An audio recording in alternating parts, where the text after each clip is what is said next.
Oke, nah kalau kita bicara dunia kerja, Bapak Ibu guru yang selama ini mungkin Bapak Ibu saat ini mengajar, mempersiapkan dari berbagai jurusan gitu ya, mau itu di bidang teknologi dan lain halnya. Ini yang paling penting untuk bisa anak-anak atau siswa-siswi Ibu Bapak ini lulus saat nanti proses rekrutmen kita pasti akan menilai dari sisi kesiapan mereka dalam masuk dunia kerja itu seperti apa, kesiapan mereka dalam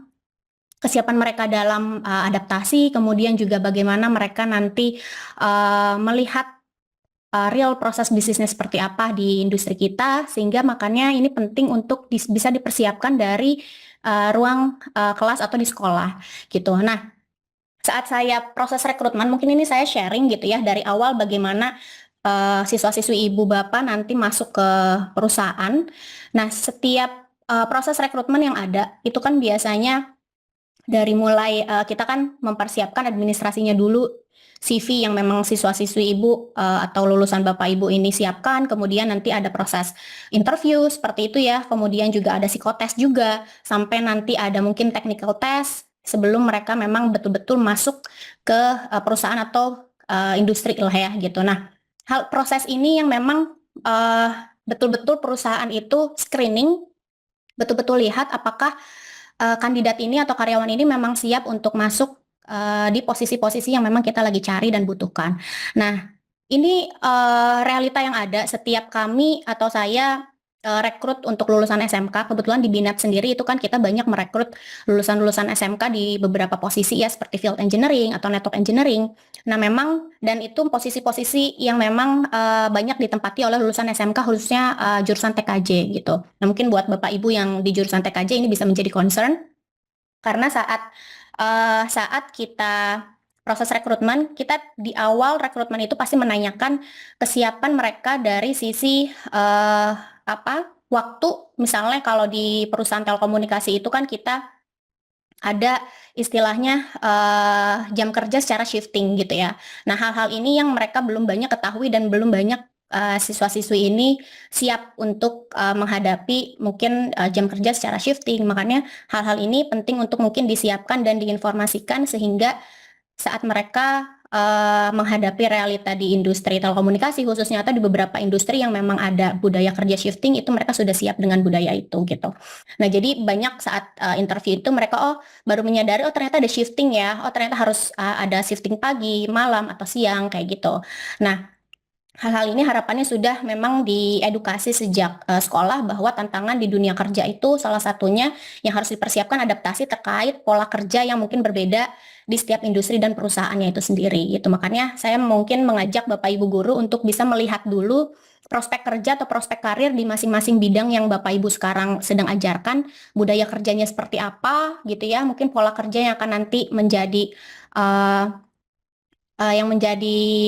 perjalanan siswa-siswi ibu di perusahaan yang akan mereka tempati nanti.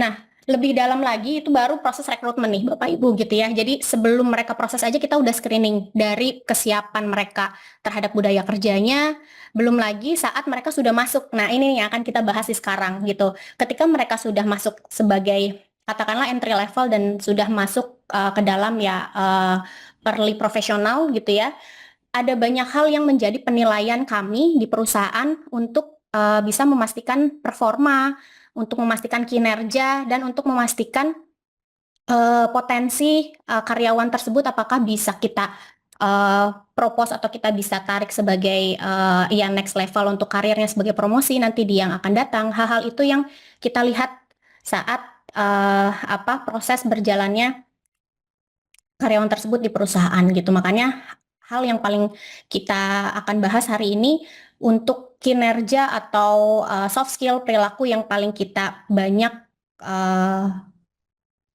banyak menjadi concern itu adalah dari sisi pertama disiplin waktu yang akan kita bahas pada hari ini gitu ya, dari berbagai macam soft skill atau perilaku kerja yang menjadi indikator penilaian performance dan produktivitas pekerja. Kita fokus hari ini akan bahas terkait pentingnya disiplin gitu ya, mau itu disiplin waktu, disiplin kerja. Nanti kita akan bahas bagaimana mengelola task, pekerjaan, deadline.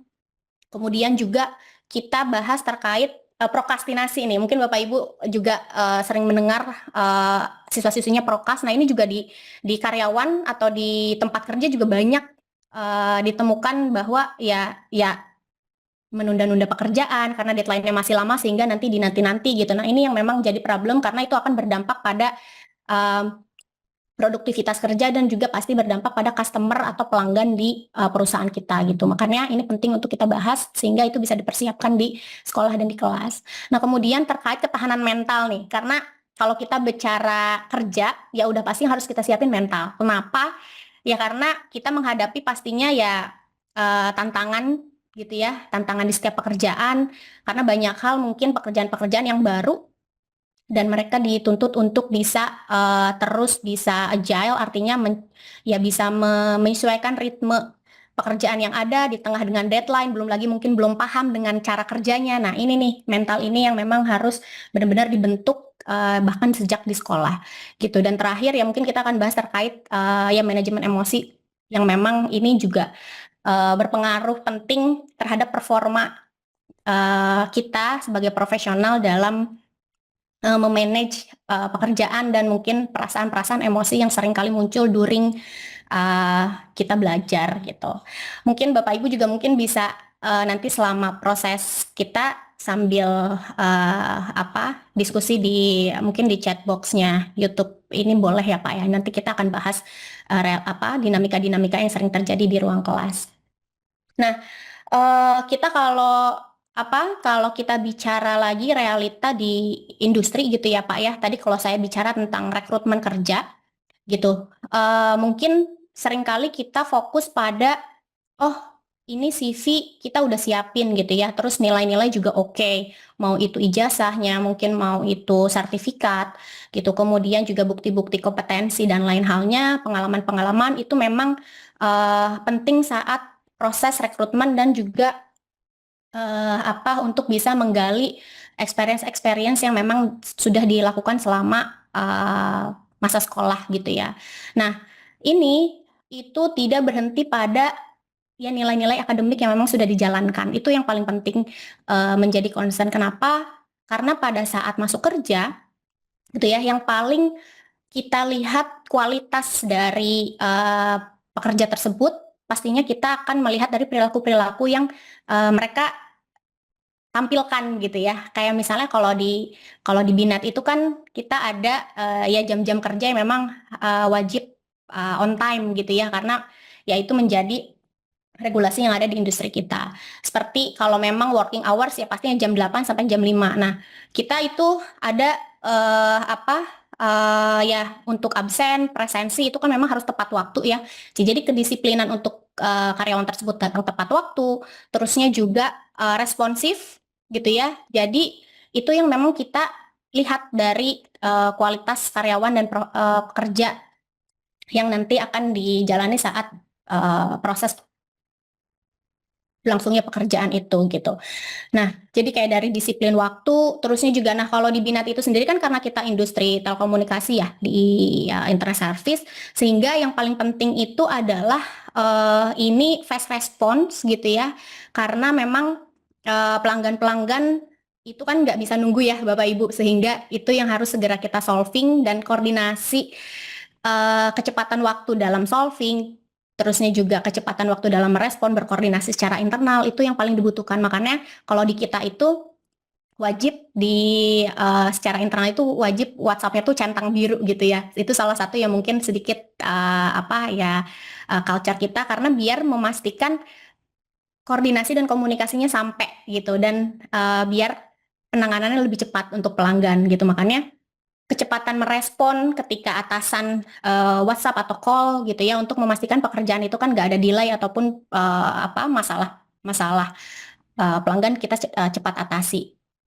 Nah, perilaku-perilaku yang seperti itu yang menjadi penilaian gitu ya atasan kepada timnya gitu, untuk memastikan oh karyawan ini bisa diandalkan, karyawan ini bisa kita percaya untuk bisa menghandle pekerjaan tertentu gitu. Nah, kemudian Apalagi sih yang biasa kita lihat yang paling fundamental ya tadi disiplin waktu, kemudian juga fast respon itu wajib banget karena kalau fast respon enggak ya repot semuanya, nggak bisa koordinasi, kemudian juga ya problemnya jadi gantung. Ya bahkan kalau di industri kita kan ada yang namanya SLA ya, Service Level Agreement gitu ya, yang dimana ya itu yang memang harus kita terus jaga gitu loh untuk pelayanan pelanggannya. Nah, hal-hal itu yang memang pasti menjadi penilaian. Nah, kemudian ketika hal-hal itu eh, nggak dilakukan, artinya ketika kalau datang ke kantornya juga telat gitu. Kita kan misalkan masuk jam 8 lebih 5, 8 lewat 10 aja ya itu udah kena konsekuensi gitu ya, mau itu konsekuensi secara kedisiplinan maupun konsekuensi secara performance lainnya gitu. Makanya ini penting untuk bisa dibiasakan di sekolah bagaimana disiplin waktu. Salah satunya kemudian juga ya kecepatan komunikasi, respon ya hal-hal itu yang bare minimum untuk kita bisa lihat apakah karyawan ini oke atau enggak gitu ya dan bisa continue dari mungkin masa probation atau masa kontrak menjadi permanent position di perusahaan kita. Jadi penilaian indikator-indikator itu yang biasa kita lihat dari behavior employee kita gitu. Nah, ya itu realitanya gitu ya di tempat kerja itu. Jadi setelah rekrutmen itu ya ada masa-masa ya kita sebutnya mungkin probation proses gitu ya. Biasanya kita lihat bagaimana dari sisi kedisiplinan waktu, fast respon, ataupun mungkin bagaimana penuntasan pekerjaannya gitu. Itu yang bare minimum yang kita bisa lihat. Nah, kemudian ada lagi poin yang paling penting itu adalah ketika uh, pekerjaan itu wajib misalkan ada deadline project ataupun deadline submission kerja gitu ya. Nah, ini yang penting banget untuk menjadi concern juga adalah ketika karena ini yang khawatir kebawa nih gitu ya. Yang kadang kalau di sekolah kan oh tugasnya masih nanti nih gitu ya, masih di minggu depan dikumpulinnya ya udah kerjainnya nanti lagi deh gitu. Sehingga akhirnya ngerjainnya mepet-mepet gitu baru H-1 atau bahkan malamnya baru dikerjain gitu.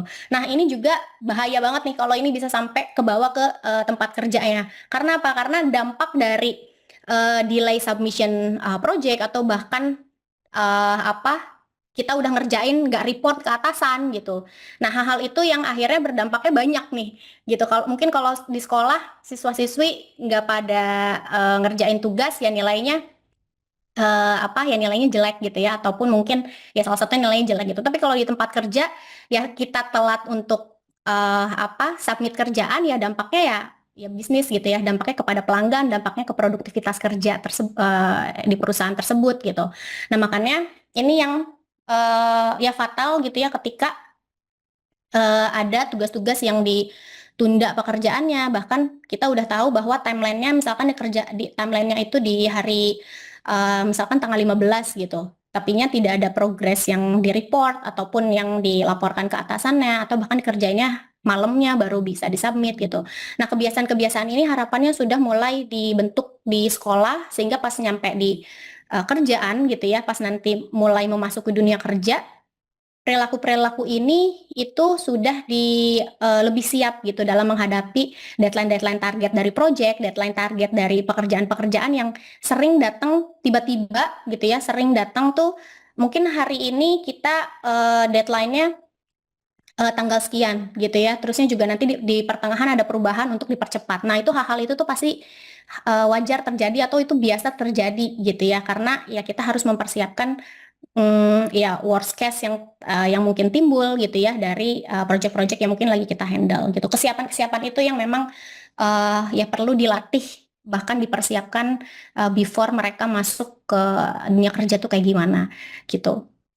Itu jadi makanya saya juga sering mention sama tim saya tuh ayo dong sense of urgency-nya untuk bisa diimprove lagi. Kenapa? Karena eh, sering banget ya mungkin abai gitu ya terhadap satu pekerjaan yang bahkan itu tuh sebetulnya berdampak pada ya keberlangsungan pelanggan misalnya ataupun mungkin ya salah satunya pasti yang paling utama itu terkait performa bisnis kita. Itu jadinya itu yang paling penting kedua setelah disiplin gitu ya. Dan yang selanjutnya yang biasa terjadi di tempat kerja itu adalah kesiapan untuk bisa menerima feedback ataupun kritik-kritik yang memang untuk dalam rangka membangun performa dari diri kita sendiri atau dari karyawan gitu ya. Nah, itu yang harapannya bisa, karena gini, kalau di tempat kerja itu gitu ya, ya kalau katakanlah di internal tim saya, itu pasti kita menghadapi banyak koreksi-koreksi gitu yang untuk pastinya perbaikan yang untuk membangun gitu ya, yang sesuai standar atau tidak gitu. Nah, hal-hal ini yang harapannya itu bisa lebih siap dalam menerima feedback, karena itu pasti yang akan sering dihadapi saat nanti kerja gitu. Jadi misalnya ketika karena misalkan ada performance review gitu ya, bagaimana orang tersebut bisa menerima uh, feedback gitu ya, terhadap improvement kinerjanya, improvement performanya, itu penting sehingga mereka bisa lebih mengelola dirinya sendiri, meregulasi dirinya sendiri sehingga mereka bisa get better gitu loh terkait dirinya dan performa yang bisa ditunjukkan gitu. Itu yang biasanya ya HR nilai ataupun atasan itu pasti menilai dari bagaimana tim kita atau karyawan itu dapat menanggapi, bereaksi terhadap feedback dan revisi yang kita memang biasa berikan gitu. Dan ya kalau kita bicara kerja ya mungkin banyak tekanan-tekanan target atau pekerjaan-pekerjaan yang memang dibutuhkan secara deadline-nya. Nah, ini yang sering kali kalau setiap generasi ataupun setiap individu kan pasti punya stress levelnya masing-masing gitu ya.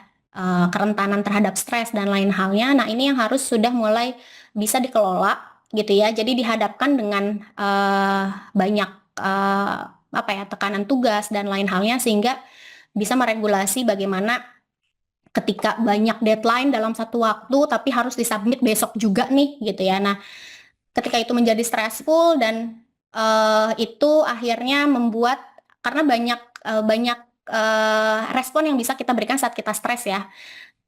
Tim saya juga ada banyak karakter gitu ya. Jadi ketika banyak deadline tugas, ada yang memang tiba-tiba ngilang gitu ya. Terusnya juga ada yang memang defense. Jadi defense itu artinya ketika banyak kerjaan, banyak tugas, defense untuk kayak ya kalau kita bilangnya ngeles gitu ya. Oh ini harusnya A, harusnya B, harusnya C gitu kan. Nah, ada juga yang memang bisa mengelola stresnya dengan baik, artinya ya bisa menata prioritasnya, kemudian juga menyelesaikan yang memang paling urgent sehingga tidak berdampak pada ya rekan kerja yang lain dan juga tetap fulfill targetnya itu sendiri gitu. Itu sangat penting banget karena pada intinya seluruh pekerjaan dan performance kita, performance tim kita ataupun performance karyawan itu betul-betul dinilai dari bagaimana individu tersebut bisa menunjukkan kualitas performa yang baik sehingga level karir mereka pun kita bisa rely on gitu, kita bisa andalkan, kita bisa posisikan mereka untuk next levelnya gitu. Ini yang penting banget. Nah, makanya kalau saya lihat memang nggak banyak juga anak SMK yang punya potensi yang luar biasa gitu ya, tapi tidak sedikit juga yang memang perlu kita siapkan dari ruang kelas itu sendiri gitu. Nah, kenapa topik ini menjadi penting gitu ya? Karena ya itu tadi, untuk kita bisa menyerap lulusan-lulusan SMK, untuk kita bisa trust bahwa lulusan SMK ini menjadi talent terbaik yang memang kita bisa rekrut ataupun bisa menjadi bagian dari perusahaan atau dari industri, pasti kita akan melihat dari yaitu tadi soft skill ataupun memang kemampuan secara perilaku, kemampuan secara soft skillnya untuk bisa adaptasi, untuk bisa bertahan ketika banyak deadline, banyak tugas, banyak kerjaan, apalagi nanti di lapangan gitu ya. Di lapangan misalnya ada tekanan dari customer untuk segera selesai gitu ya, koneksi jaringan ataupun memang tekanan-tekanan dari atasan dan lain halnya. Makanya itu yang adaptasi itu dan mengelola emosi itu yang memang dijadikan harapannya bisa dibentuk atau menjadi pembiasaan di ruang kelas sehingga itu menjadi uh, apa ya, menjadi bekal untuk mereka bisa ready gitu ya saat nanti masuk ke lingkungan kerja itu seperti apa. Nah, mungkin yang bisa bisa diterapkan ya, karena harapannya kan Bapak Ibu guru ini merupakan eh, sentral gitu ya, role-nya sangat strategis gitu untuk bisa memastikan pembiasaan-pembiasaan di kelas, terusnya juga untuk memastikan kualitas-kualitas siswa-siswi sehingga bisa lebih siap saat nanti masuk kerja seperti apa gitu. Karena kalau kita lihat gitu ya di sekolah dengan dunia kerja itu kan memang signifikan banget ya perbedaannya gitu. Yang mana nanti kalau di kelas tadi kalau terkait tugas sampai deadline ya udah deh nanti lagi gitu ya, atau nanti masih belum bisa ngatur prioritasnya. Nah, ini yang paling penting untuk bisa diolah dan dikelola selagi di sekolah gitu. Nah, kalau kita bicara lagi terkait eh, apa sih yang sebenarnya dicari oleh HR di perusahaan gitu ya. Ini saya ambil sudut pandang mungkin dari human resources yang mana itu yang menilai performa karyawan kita di perusahaan. Orang-orang yang seperti apa sih yang kita cari sebetulnya gitu kan untuk bisa memastikan kelancaran produktivitas performa bisnis gitu ya. Kita butuh talent-talent terbaik, karyawan-karyawan yang memang uh, bisa sejalan dengan ritme kita. Yang pertama itu pastinya kita cari yang ya tadi ya bisa dipercaya, bisa diandalkan.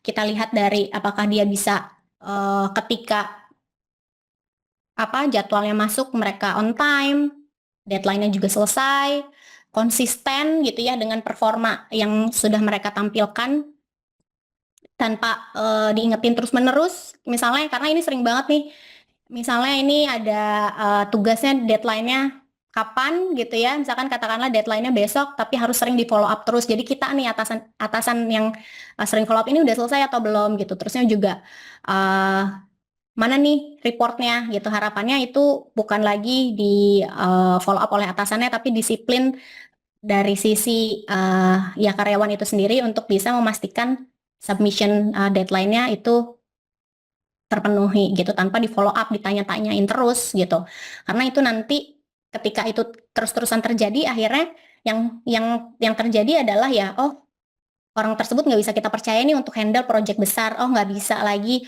untuk kita andalkan memegang satu posisi tertentu atau satu event tertentu gitu. Jadi makanya penting untuk bisa jadi kepercayaan, bisa diandalkan gitu ya dengan terus konsisten menampilkan habit-habit atau perilaku-perilaku yang memang diinginkan oleh perusahaan itu sendiri gitu. Itu kalau kita kaitannya dengan kedisiplinan dan menjadi karyawan yang bisa dipercaya dan juga bisa diandalkan.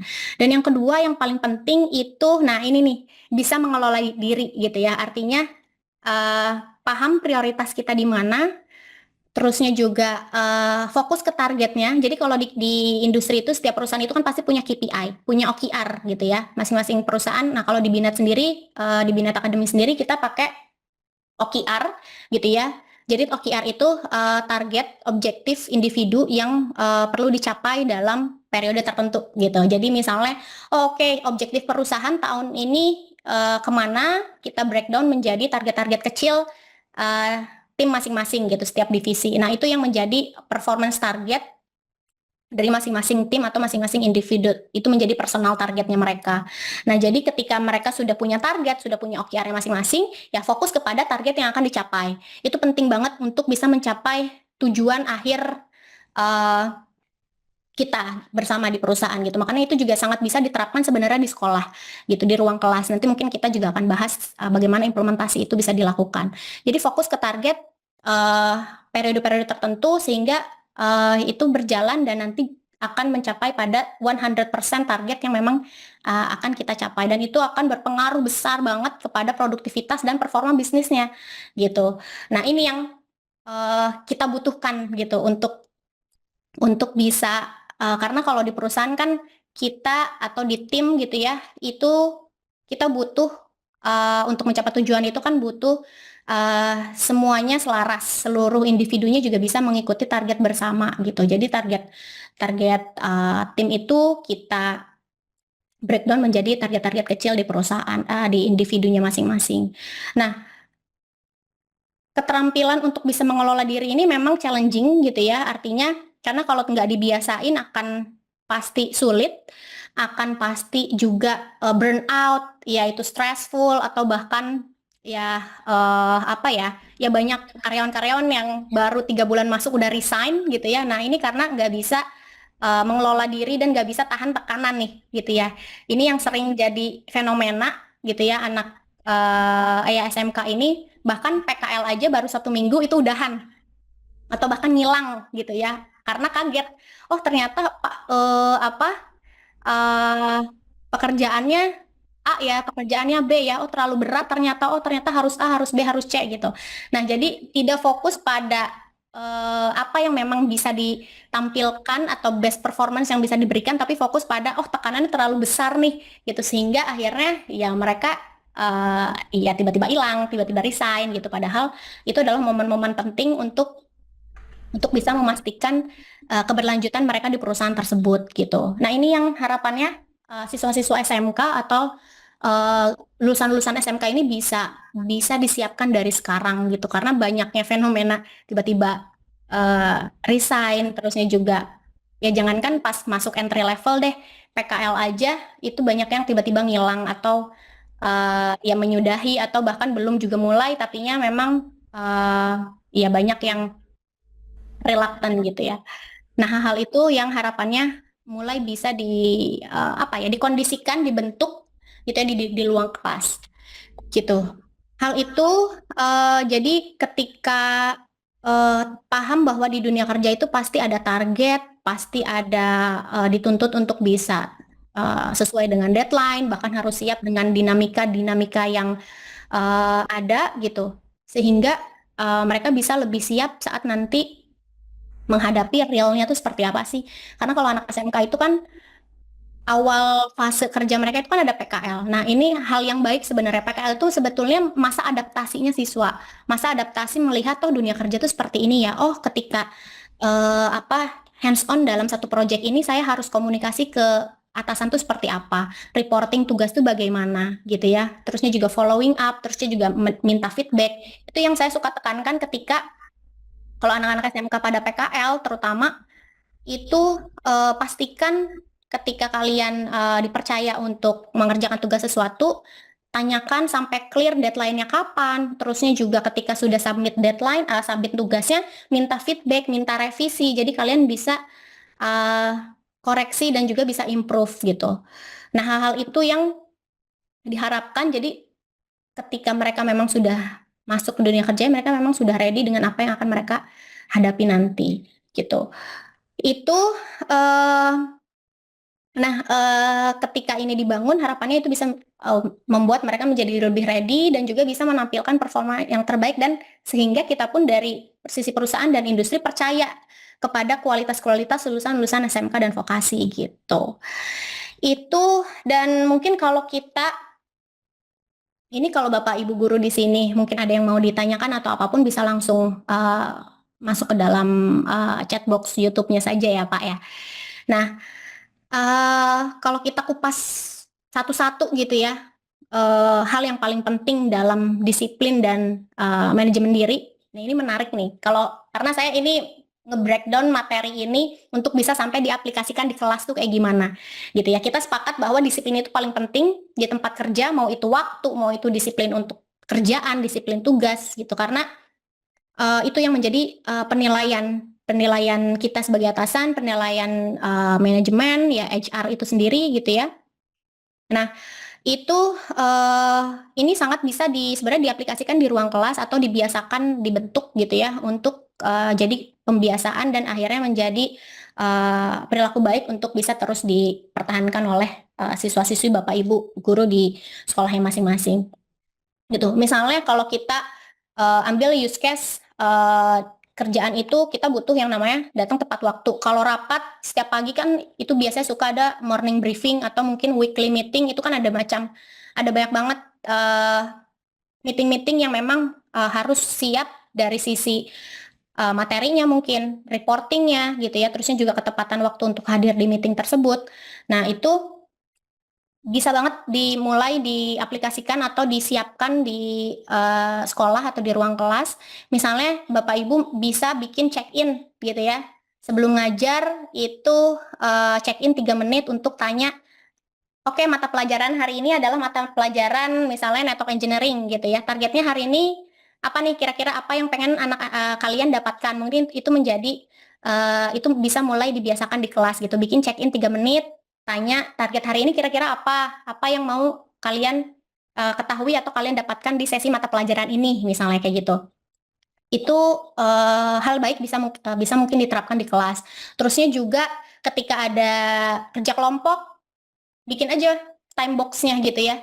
Time box-nya misalnya, oh, oke, ini kalian bikin presentasi. Sebenarnya ini juga kita terapkan di kelas industri kita gitu ya. Jadi Binat itu bikin kelas industri bersama sekolah-sekolah lain, dan itu tuh ini kita terapkan gitu ya, metode belajar ini yang harapannya itu menjadi pembiasaan yang baik di kelas. Jadi setiap sesi itu kita bikin ketika ada presentasi atau tugas kelompok, time box misalkan 20 menit ini harus selesai dan harus disubmit misalnya. Jadi itu kita mention bahwa ini ada deadline-nya dan ini di-upload dalam bentuk apa, kemana gitu. Terusnya juga di terakhir tuh ada namanya exit ticket gitu. Misalnya apa yang udah selesai atau belum, terusnya juga apa yang memang belum selesai atau yang tertunda dan itu tuh kenapa.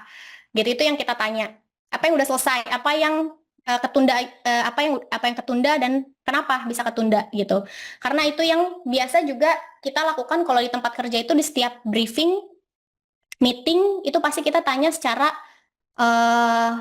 secara detail target hari ini apa, kemudian juga apa yang jadi obstacle, apa yang jadi winningnya, dan juga bagaimana nanti next move atau solutionnya seperti apa gitu. Jadi itu pola itu yang selalu kalau di Binat sendiri kita selalu terapkan gitu ya. Kalau ada meeting-meeting itu terutama tim saya itu seperti itu. Jadi ini sangat bisa banget diterapkan di kelas gitu ya oleh Bapak Ibu guru, sehingga disiplin dari sisi waktu, mengelola prioritas, deadline, target ini bisa mulai terbiasa gitu dengan dengan manajemen diri yang seperti itu. Itu kalau kita bicara disiplin. Kemudian nah ini nih yang sering mungkin tanpa kita sadari kita tuh prokas gitu ya. Prokrastinasi itu kan menunda ya Bapak Ibu ya. Jadi ini yang ya masih sering kita temui gitu ya. Kalau misalnya ya tadi tanda-tandanya itu, alertnya itu ketika deadline-nya kapan tapi dikerjainnya mepet-mepet deadline gitu, atau nggak tahu prioritasnya yang mana yang jadi urgent-nya gitu ya, tapi sibuk dengan pekerjaan-pekerjaan yang sebenarnya itu priority list-nya mungkin itu bisa number sekian gitu. Jadi memang ketika kebiasaan menunda ini nggak kita atasi gitu selama di sekolah khususnya, nanti itu akan kebawa tuh sampai nanti di kerjaannya kayak gimana gitu. Karena nanti ketika apa-apa kerjaan ditunda dan nggak sesuai dengan deadline yang kita minta, akhirnya yang jadi dampaknya adalah kualitas kerjanya pasti akan menurun gitu ya, karena dikerjainnya tuh buru-buru. Terusnya juga tim yang lain juga akhirnya terhambat karena karena kan kalau di tempat kerja itu kan satu yang lainnya pasti saling berhubungan ya, jadi progres yang lainnya juga jadi terhambat gitu ya, karena pekerjaan uh, belum selesai gitu. Akhirnya tim yang lain juga terhambat dan dampaknya adalah yaitu balik lagi kepada pelanggan kita, customer kita, yang akhirnya menghambat ke pertumbuhan perusahaan gitu. Dan yang paling signifikan ya pasti kepercayaan dari atasan itu akan turun gitu. Oh, oke, ini dia kalau ngerjain tugas itu atau kerjaan itu pasti buru-buru, mepet-mepet deadline, hasilnya nggak maksimal, akhirnya ada rasa ya kita harus evaluasi nih gitu ya. Tapi memang kalau di perusahaan kita pasti ada namanya performance review gitu. Jadi kalau memang ada karyawan yang menunjukkan indikasi-indikasi perilaku yang low gitu ya, mulai mulai apa? Ya mulai inilah ya, mulai agak perlu perhatian, kita pasti akan panggil, kita one on one, dan kita pastikan apa yang menjadi kendala, apa yang menjadi tantangan, atau apa yang sulit, dan apa yang memang strong dari sisi atau confidence di sisi mana gitu ya. Itu yang memang biasa kita lakukan untuk bisa memastikan performa dan kinerjanya itu juga menjadi optimal dan menjadi baik gitu. Nah, ini juga bisa diterapin sebenarnya gitu. Itu tuh bisa diadaptasi habit-habit ini atau metode-metode cara kerja ini sebenarnya bisa dimulai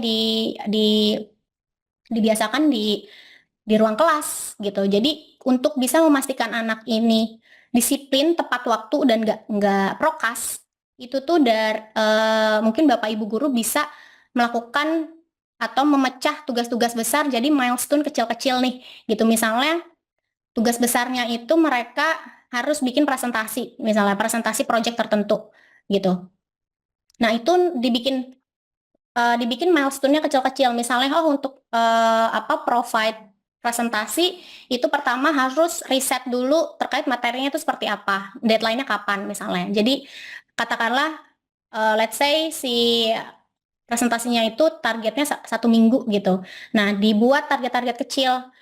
Misalnya 1 hari untuk riset informasi materinya, terusnya juga satu hari untuk eksekusi planningnya mau seperti apa gitu ya. Nah, nanti baru menyusun presentasinya seperti apa dan menyiapkan atau melatih presentasi atau saat menyampaikan materinya atau saat mempresentasikan gimana. Jadi bisa dipecah menjadi target-target kecil atau milestone-milestone kecil itu untuk menjaga, memastikan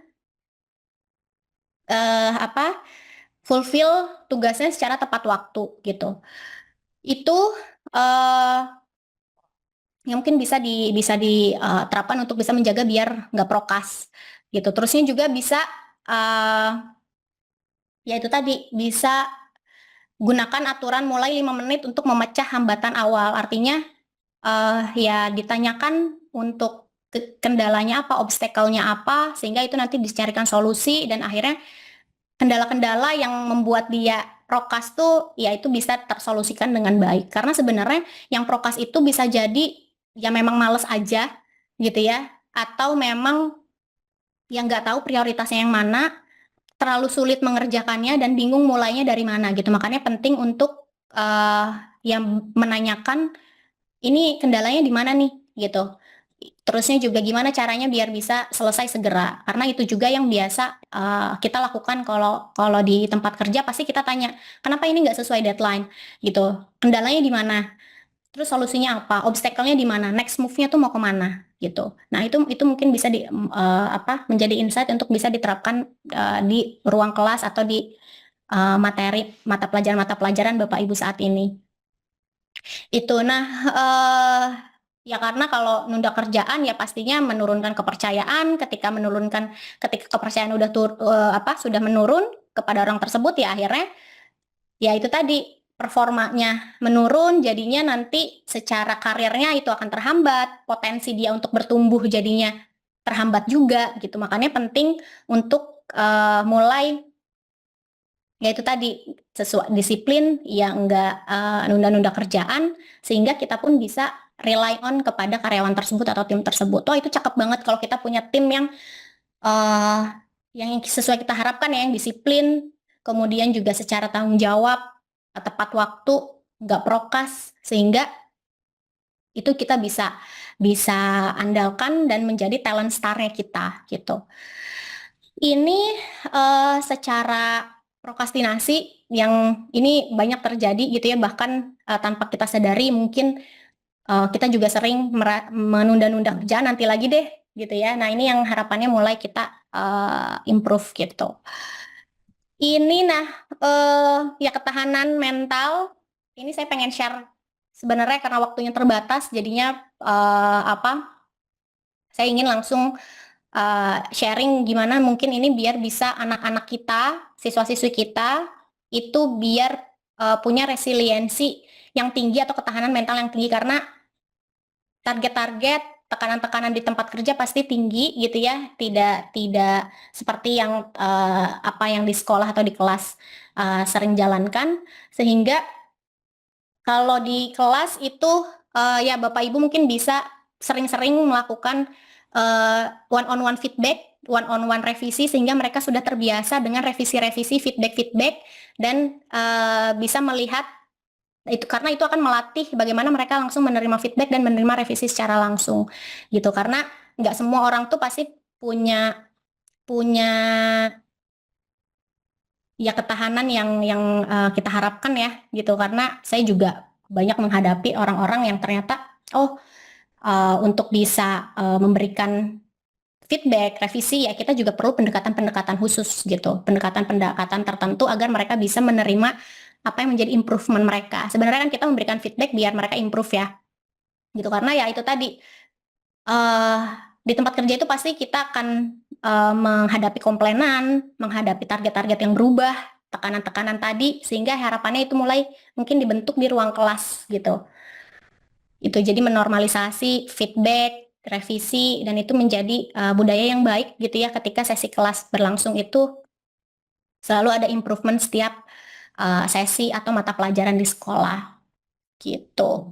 Nah ini karena ketika memang mentalnya oke gitu ya, ini pun nanti akan menjadi modal mereka stay longer gitu ya, atau bahkan di ritme-ritme kerja apapun mereka bisa keep up dengan pekerjaan-pekerjaan yang akan mereka hadapi gitu. Kayak targetnya, deadline-nya tipis-tipis, targetnya tinggi, feedbacknya cukup keras gitu, apalagi di level-level strategis gitu kan ya, feedbacknya itu kan pasti tajam gitu ya, dan harapannya mereka bisa sampai ke level sana gitu. Tapi untuk entry level saya rasa dibiasakan dengan feedback-feedback yang bisa membangun membangun diri gitu, sehingga terbiasa menerima feedback dan revisi gitu. Dan revisi pun nggak bisa sekali, pastinya berulang-ulang kali. Ada tim saya mungkin di sosial media gitu ya, ya pasti revisi itu berkali-kali, dan gimana biar mereka terbiasa dengan menerima revisi-revisi tersebut, itu yang perlu dilatih dan dibiasakan gitu. Nah terusnya ya ketika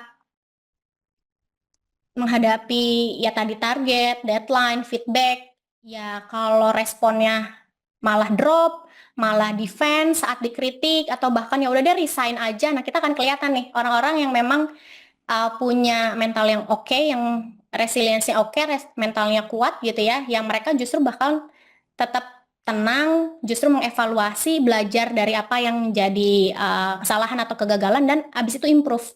Nah itu respon yang kita harapkan sebenarnya gitu. Jadi jangan sampai respon tadi yang lemah gitu ya, justru yang yang malah muncul gitu. Itu yang harapannya bisa dibiasakan, atau bahkan dibiasakan di ruang-ruang kelas.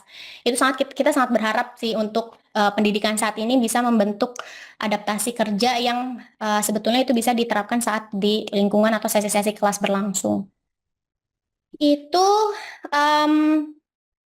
dan ya mungkin saya udah dikasih ini ya.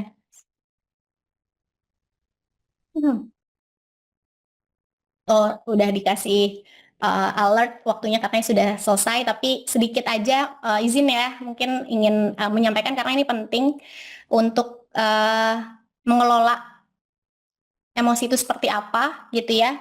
Ketika tadi karyawan menerima feedback keras atau revisi yang cukup tajam dan berulang, itu harapannya ya karyawan tersebut, ya diri kita sendiri pun bisa mengelola emosi-emosi itu dengan baik gitu ya, dan itu bisa dipraktekkan sebenarnya di ruang kelas gitu.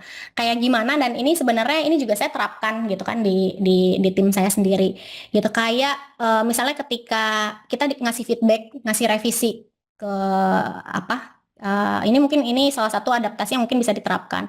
Jadi kasih jeda waktu 10 detik sebelum respons itu seperti apa. Kemudian bisa, oke, saya diberikan revisi ini, saya sedang merasa kecewa nih, saya diberikan feedback yang nggak oke dari atasan saya, nggak puas dengan hasil kerja saya, gitu kan. Nah, Jangan ubah bahasa yang dari akhirnya nyalahin menjadi solusi. Gimana ya caranya biar biar biar sesuai dengan yang diharapkan gitu. Nah, setelah itu mungkin itu bisa dibikin jurnal tuh di sekolah sehingga mereka bisa mengenali emosinya seperti apa, responnya bagaimana, solusinya bagaimana.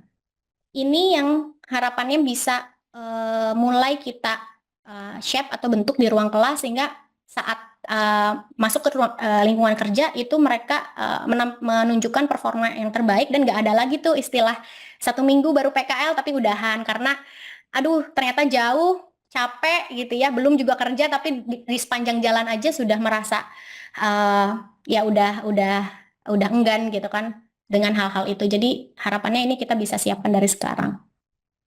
Mungkin itu dan saya masih ada waktu nggak yang Atika? Baik, boleh dilanjutkan dulu Ibu mungkin sampai dengan 10.15 ya.